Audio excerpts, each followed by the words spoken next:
Otomotivcilerden mobilyacılara, tekstilcilerden gıda toptancılarına kadar sektörel kümelenmeyle güçlü bir üretim altyapısı kuruyoruz. İçerimizde 2,7 milyar TL'lik dev bir yatırımla ishale, arıtma ve kolektör hatları inşa ediyoruz.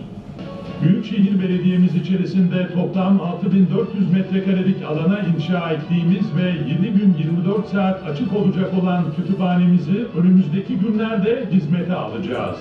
Çok iyi bir sinerji oluştu. 3 ay zaman içerisinde organizasyon yapıldı. İhaleler çıkılmasıyla 8 ile 12 ay arasında da binalar yükseldi arkadaşlar. Yani demek ki bir yılda ayağa kalkabiliyormuş. Bak bir yılda ayağa kalktık. 4-5 tane imar düzenlemesi yaptık ve yerinde dönüşümün önünü de açtık. Malatya'yı çok merkezli bir şehir yapalım dedik. Yani Malatya tek merkezli bir şehir olduğu için arkadaşlar şu anda İkizce'de 200 bin nüfusun yaşayacağı bir şehir oluştu. Doğu tarafında İşte Bahçebaşı 12-13 bin konut orada yapıldı.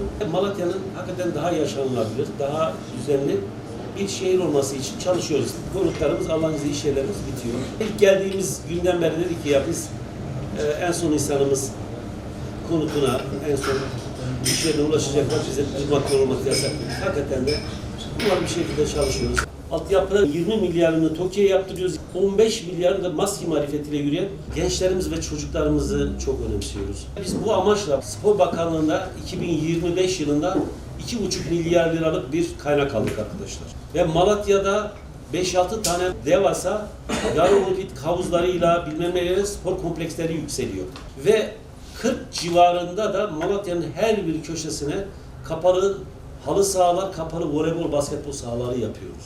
Ve bunlar bittiğinde Malatya Spor'un altyapısına da çok destekleyecek bir yapı olacak. Bölgenin en büyük kütüphanesini açıyoruz.